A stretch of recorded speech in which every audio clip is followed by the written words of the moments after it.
Marks gospel chapter 10:48. Marks వార్త 10వ అధ్యాయం 48వ వచనం అందరం కలిసి చదువుకుందాం. ఊరకుండుమని అనేకులు వానిని గద్దించిరి గాని వాడు దావీదు కుమారుడా నన్ను కరుణింపుమని మరి ఎక్కువగా కేకలు వేసి చాలు అందరు ఏమంటున్నారంట? ఊరుకోరా ఊరుకోరా ఊరుకోరా అని చెప్పి అందరూ నోరు మూస్తూ ఉంటే ఈ వ్యక్తి ఇంకేం చేస్తున్నాడు? మరీ ఎక్కువగా కేకలు వేయ సాగెను. సెలెక్టివ్ డెఫ్నెస్ అంటారు. దయచేసి చూడండి, మనం జీవితంలో దేవుని అద్భుత కార్యాలు పొందుకోవాలంటే ఏ వార్తలు వినకూడదో వాటిని వినకూడదు, ఏది వినాలో దాన్ని మాత్రం వినాలి. ఈ చెవు చాలా విలువైంది, చెత్త చెదరని లోడ్ చేసుకోవద్దు. ఇది నిజమా అని ఒక్క చిన్న మాట ఎక్కించుకుంది అలనాడు మన మూనపితురాలు అవ్వ. స్టోరీ అంతా ఏమైంది? సర్వనాశనమైంది. కాబట్టి వినేటప్పుడు ఎవడికి పడితే వాడికి, దేనికి పడితే దానికి, ఏ చెత్త చెదారానికి నీ చెవు వియ్యడానికి వీలు లేదు. అర్థమైన ఒకసారి చేస్తారా? అందరు అంటున్నారంట, అరే నోరు మూయిరా, అరవద్దురా, ప్రార్థన చేయొద్దురా, దేవుని కరుణ వేడొద్దురా అని చెప్పి అందరూ వాని స్వరాన్ని నోరు నొక్కే ప్రయత్నం చేస్తూ ఉంటే వారికి ఈయన ఏం చేశాడట? సెవిటివాడిగా ఉండిపోయి మరీ ఎక్కువ కేకలు వేస్తున్నాడంట. Sometimes you need to close your ears to certain voices. కొన్ని స్వరాలకు నువ్వు చెవులు ఏం చేయాలి? మూసేయాలి. దేవుడు 2 చెవులు ఇచ్చాడు కదా, ఫుల్ ఫ్లో అనుమతిస్తానంటే కొన్నిసార్లు నిన్ను దేవుని వైపు ఆకర్షిస్తున్న సమయంలో, దేవుని కార్యాన్ని దగ్గరవుతున్న సమయంలో అందరూ నేనేం చేస్తారు? దూరము చేసే ప్రయత్నం చేస్తారు. నిన్ను దేవునికి దగ్గర రాకుండా ఏం చేస్తారు? నీ నోరుని నొక్కే ప్రయత్నం చేస్తారు. ఏమని అరుస్తున్నారు తెలుసా వాళ్ళందరూ? ఊరకుండుమని అనేకులు వానిని గద్దించి. Be quiet, stop shouting, you are not important to God. నువ్వు దేవునికి విలువైనవాడు కాదురా ఒకడు అంటున్నాడు. ఇంకోటి అంటున్నాడు, అరే నువ్వు గుడ్డోడురా, అరే నువ్వు భిక్షగాడిరా, ఇడ 1000 మందికి దిక్కులేదురా, నీ స్వరం ఎందుకు వింటాడురా దేవుడని ఇంకొందరు అంటా ఉన్నారు. ఇంకొందరు అంటున్నారు, రే నాయిస్ పొల్యూషన్ చేస్తున్నారో నువ్వు, ఎందుకురా, నీ బిచ్చ మీద కావాలి కదా నేను ఇస్తాలే అని చెప్పి అంటున్నారు. కొంతమంది ఏమో అవమానిస్తున్నారు, కొంతమంది నోరు చిదివేసే ప్రయత్నం చేస్తూ ఉన్నారు. ఈరోజు ప్రియ సోదరి ఒక మాట చెప్తాను. ఆ గుడ్డివాడి జీవితం మారడానికి కారణం ఏం తెలుసా? అద్భుతం పొందుకోవడానికి కారణం ఏం తెలుసా? ఎవరు వాడిని నొక్కే ప్రయత్నం చేస్తే అంత ఎక్కువ ఏం చేస్తున్నాడు? ఇంకా అరుస్తున్నాడు. నలుగురు చూపిస్తా బైబిల్లో, ఎంత నొక్కితే అంత ఉల్టా చేయాలి. దయచేసి జాగ్రత్త తినండి. ఎంత నొక్కితే దేవుని దగ్గర రాకుండా, మళ్ళీ డిస్క్లైమర్ చెప్తున్నాను, నొక్కడం అంటే మళ్ళీ ఏదో అనుకోకండి. దేవుని దగ్గర రాకుండా, దేవుని కార్యం నువ్వు చేయకుండా, దేవుని ఆరాధించకుండా, దేవుని నువ్వు ప్రార్థించకుండా, దేవునికి నువ్వు దగ్గర అవ్వకుండా, దేవుని అవకాశం పొందకుండా ఎవరు ఎంతగా అవరోధం తీసుకొస్తే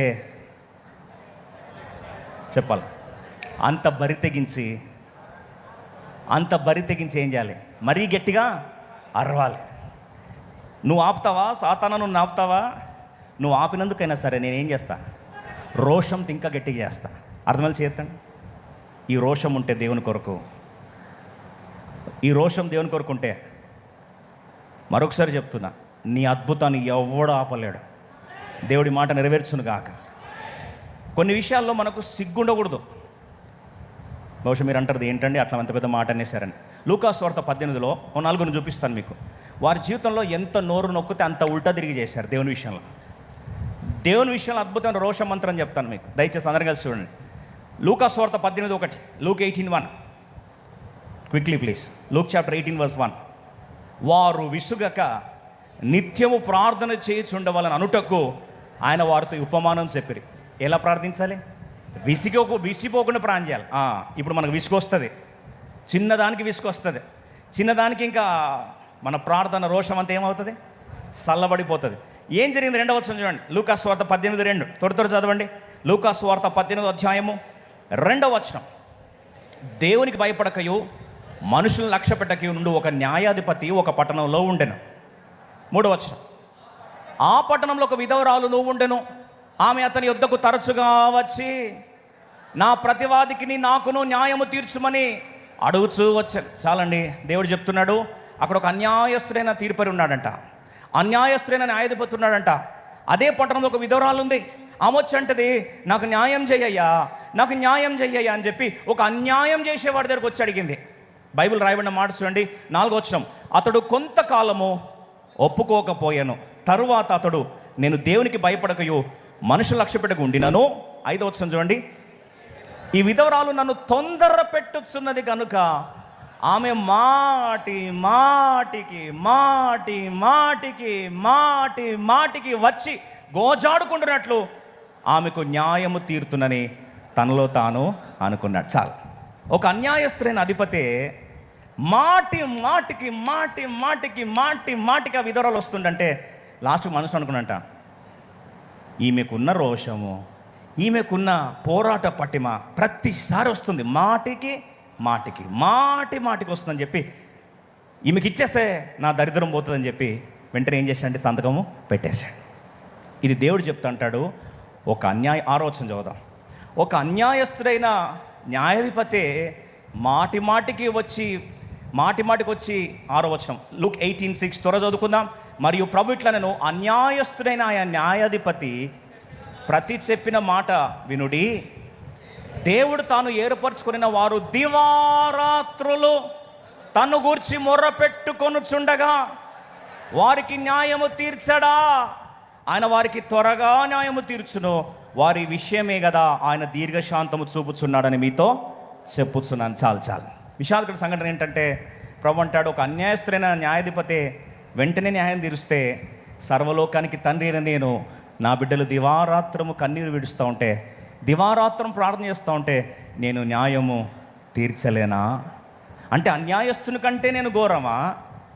ప్రాణం అర్పించి నా సొంత కుమారుని అర్పిస్తే ఒక అన్యాయస్తుని కంటే నేను మనసు కఠోరమైన వాడినా? నా మనసు కరగదా అని దేవుడు మరొకసారి ఏం చేస్తున్నాడు? జ్ఞాపకం చేస్తున్నాడు. ఈరోజు ప్రార్థనలో చల్లారిపోయా, విసుగక ప్రార్థించాలని దేవుడు జ్ఞాపకం చేస్తూ ఉంటే ఒక చిన్న సమస్య వస్తే మన ప్రార్థన ఏమైందండి? చల్లారిపోయింది. ఎవరు అన్నారనుకో, నీ ప్రార్థనకి ఏం జవాబు వచ్చిందంటే, కరెక్టే కదా, జవాబు రాలేదు కదా అని చెప్పి ఏం చేస్తాం? ప్రార్థనకు రావాల్సిన వాళ్ళము ఇంట్లో కూర్చుండిపోతున్నాం. ఏం నమ్ముకొని, దేవుడు నమ్ముకొని ఏం చేసామని ఒక్క మాట చాలండి, ఒక్క మాట చాలు. అదే వాడైతే ఏం చేస్తున్నాడంట, ఎంత వాడిని ఊరుకోమని చెప్తే అంత బిగ్గరగా ఏం చేస్తున్నాడు? అంత బిగ్గరగా రెచ్చిపోయి మరీ కేకలు వేస్తున్నాడు. నీ సీక్రెట్ కావాలా నీ జీవితం మారడానికి? Be aggressively offensive, not defensive.